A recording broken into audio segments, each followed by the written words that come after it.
school remain, no additional taxes have been increased on that particular sector. Thank you, Chairman Kuria.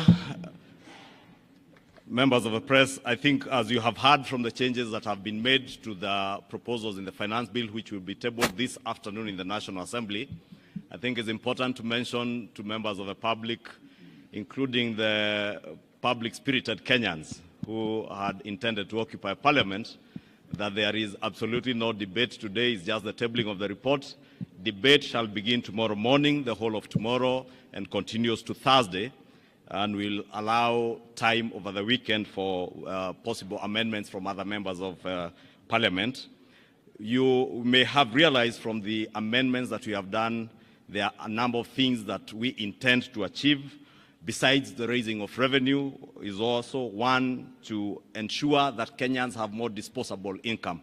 You will notice from the changes that will be proposed by the chair in the report that you table this afternoon, we are devoting more money back into people's pockets, especially the employed Kenyans who have been contributing to the housing levy.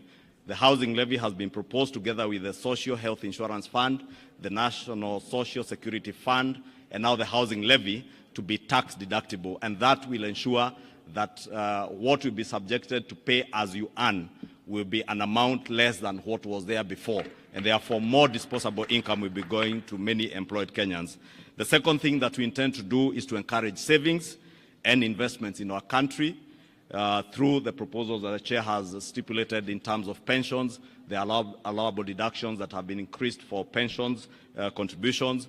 There's also an allowable deduction on post-retirement medical schemes to ensure that people start saving for their post-retirement, and those post-retirement savings or contributions into a medical scheme to cater for your medical care after retirement will be tax deductible and therefore tax-free. The other policy proposal in this finance bill is the protection of our local manufacturing industries and our farmers. We as a country have made huge investments with our farming communities, and therefore we are intentional on protecting those farmers. That is why you hear the proposals to levy excise duty on imported potatoes, imported table eggs and onions, and also the imposition of eco tax or eco levy on imported finished products. And I think, as the chair has emphasized, it is imported finished products, because when the chair and the finance committee listened to stakeholders, especially the Kenya Association of Manufacturers, a very good case was made for protection of the local manufacturing industry.